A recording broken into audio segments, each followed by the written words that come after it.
Hello বন্ধুরা, আমাদের ছোট্ট ডিজিটাল পরিবার জোকস আপার্টে আপনাকে স্বাগত। আমরা তোমাদের বন্ধু অভিষেক এবং পায়েল।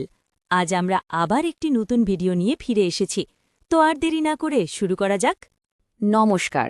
আইপিএল ফ্যানদের জন্য একটা বিরাট আপডেট চলে এসেছে। টুর্নামেন্ট তো প্রায় এসেই গেল, কিন্তু এবারে শিডিউল বা সময়সূচি নিয়ে একটা বেশ বড়সড় চমক আছে। তো চলুন আজকের এই আলোচনায় আইপিএল ২০২৬-এর এই নতুন পরিকল্পনার খুঁটিনাটি সবটা জেনে নেওয়া যাক। সব ক্রিকেট প্রেমীর মনেই এখন একটাই প্রশ্ন ঘুরপাক খাচ্ছে, তাই না? যে কবে থেকে খেলা শুরু হবে, আর এবারের উদ্বোধনী ম্যাচ আর ফাইনালটাই বা কোথায় হবে। এই সব প্রশ্নের উত্তরই রয়েছে আমাদের আজকের আলোচনায়।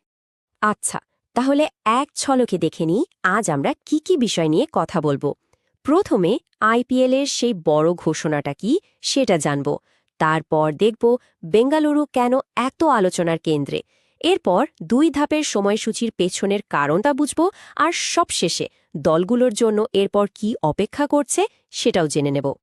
চলুন আর ভূমিকা না করে একদম আসল খবরে চলে আসি। আইপিএল গভর্নিং কাউন্সিল সম্প্রতি এমন একটা সিদ্ধান্ত নিয়েছে যা এবারে টুর্নামেন্টের পুরো পরিকল্পনাটাকেই বেশ ইন্টারেস্টিং করে তুলেছে। এবারের সবথেকে বড় খবরটাই হলো এটা, আইপিএল ২০২৬-এর পুরো সময়সূচি কিন্তু একবারে প্রকাশ করা হচ্ছে না। হ্যাঁ, ঠিকই শুনছেন, গভর্নিং কাউন্সিলের বৈঠকে ঠিক হয়েছে এটা দুটো আলাদা ধাপে সবার সামনে আনা হবে। এবার আসা যাক সেই শহরের খবরে, যে শহর এবারের টুর্নামেন্টের সবথেকে গুরুত্বপূর্ণ ম্যাচগুলো আয়োজন করতে চলেছে। বুঝতেই পারছেন, এবার সব আলো কিন্তু বেঙ্গালুরুর দিকে। বিভিন্ন রিপোর্ট অনুযায়ী এবারের আইপিএলের উদ্বোধনী ম্যাচ আর গ্র্যান্ড ফাইনাল দুটোই হতে চলেছে বেঙ্গালুরুর এম চিন্নাস্বামী স্টেডিয়ামে। ভাবুন একবার, হোম গ্রাউন্ডে ফাইনাল! এটা সন্দেহ একটা বিশাল ব্যাপার, বিশেষ করে আরসিবি ফ্যানদের জন্য। আর এই খবরটা যে শুধু কোনো জল্পনা নয়, তার প্রমাণ দিয়েছেন কর্ণাটক রাজ্য ক্রিকেট অ্যাসোসিয়েশনের সচিব সন্তোষ মেনন। উনি নিজে নিশ্চিত করেছেন যে ফাইনাল এবং প্লে অফের মতো বড় ম্যাচগুলো চিন্নাস্বামীতেই হবে। আর এই খবরের উপর যেন সিলমোহর দিয়ে দিল আরও একটা সংখ্যা, ৫। হ্যাঁ, রয়্যাল চ্যালেঞ্জার্স বেঙ্গালুরু কনফার্ম করেছে যে তাদের প্রথম ৫টা হোম ম্যাচ তারা এই মাঠেই খেলবে।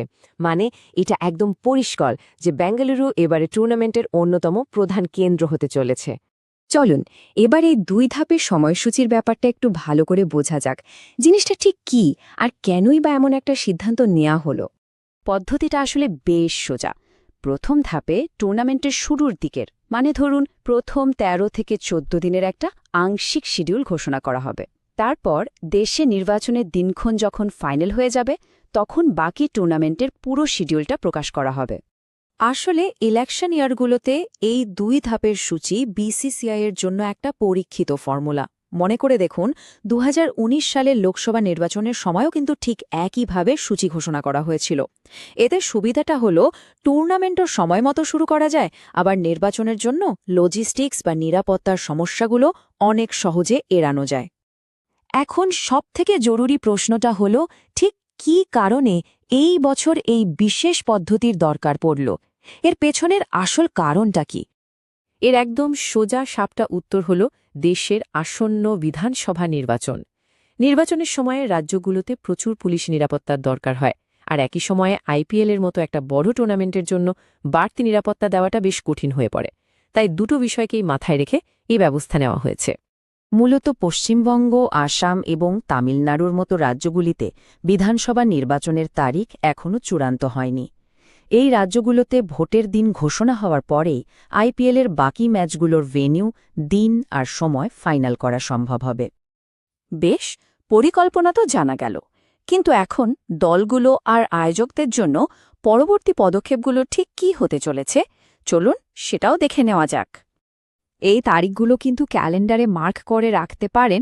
৬ বা ৭ মার্চের মধ্যেই প্রথম পর্বের সময়সূচি চলে আসছে। টুর্নামেন্ট শুরু হতে পারে মার্চের একেবারে শেষে, মানে ২৮ বা ২৯ তারিখে, আর গ্র্যান্ড ফাইনাল হবে ৩১ মে।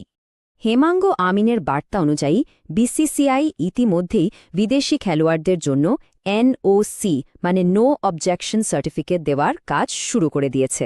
আর অন্যদিকে ফ্র্যাঞ্চাইজিগুলোকে আগামী সপ্তাহের মধ্যেই প্র্যাকটিস সেশনের গাইডলাইন দেওয়া হবে।